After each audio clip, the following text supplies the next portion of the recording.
नमस्कार, मी नागनाथ बाबर आणि आपण पाहता निर्भीड समाचार। अनेक वर्षांपासून रस्त्याच्या प्रतीक्षेत असलेले त्रिवेदी नगरच्या रहिवाशांना आता मिळणार सिमेंट काँक्रीटचे चांगले गटर आणि चांगला रस्ता। आपण पाहत राहा निर्भीड समाचार। पालघर जिल्ह्यातील बोईसर जवळील सरावली ग्रामपंचायत हद्दीतील त्रिवेदी नगर या ठिकाणी असलेल्या इमारतीत राहणाऱ्या रहिवाशांना अनेक वर्षापासून कच्च्या रस्त्यावरून ये जा करावी लागत होती। मात्र आता MMRDAच्या माध्यमातून सिमेंट काँक्रीटचा 427 मीटर लांबीचा रस्ता तयार करण्यात येणार आहे।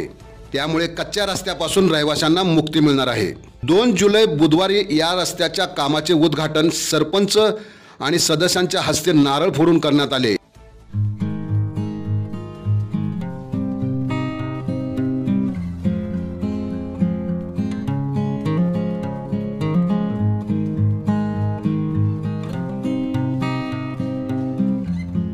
रस्त्याच्या उद्घाटन प्रसंगी सरावली ग्रामपंचायतचे सरपंच आनंद दोडी, सदस्य अंबिका गुडे, सदस्य प्रफुल्ल घरत, सदस्य दिनेश संके, मिलिंद यादव आणि रस्त्याचे काम करणारे कंत्राटदार यावेळी उपस्थित होते।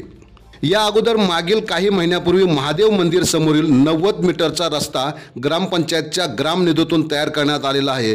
तर बाकी राहिलेला रस्ता साई पूजा कॉम्प्लेक्स, साईदीप, हरी ओम कॉम्प्लेक्स, तिरुपती आणि न्यू तिरुपती या रहिवासी वस्तीतील व पुढील 427 मीटरचा रस्ता आणि 214 मीटर लांबीचे गटर MMRDAच्या माध्यमातून तयार करण्यात येणार असून कामाला सुरुवातही करण्यात आली आहे। आपण पाहत राहा निर्भीड समाचार।